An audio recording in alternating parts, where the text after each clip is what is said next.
North Carolina is one of the original 13 colonies, and today is our 12th state. But have you ever wondered how North Carolina became a state? Well, it all started in 1663, when King Charles II of England granted the land to 8 of his loyal supporters. They took the name Carolina from the king's daughter, Princess Carolina. And at first it was one colony, but by 1712, it split into 2 separate colonies, North and South Carolina. And that's because the northern part of the colony was very different from the south. The north was mostly just a swamp with a small population, while the south had well-developed plantations worked on by slaves. And that led to a lot of tension between the 2 regions. Also, the north was closer to the rebellious Massachusetts Bay Colony, while the south was closer to the more loyal Virginia Colony. So geographically, they were quite different from each other.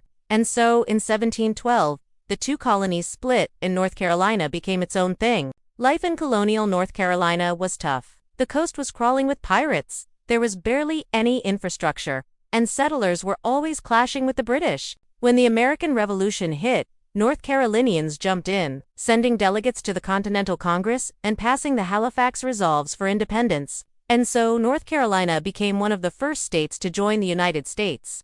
After the war, though North Carolina wasn't so sure about joining this new country, they had fought hard for independence, but now they had to decide whether or not to ratify the U.S. Constitution. This was a big deal, because the Constitution would create a federal government with a lot of power, and many North Carolinians were leery about giving up their independence. But eventually, on November 21, 1789, North Carolina became the 12th state to ratify the Constitution and join the United States. From being a part of a bigger colony to fighting for independence and then joining the United States.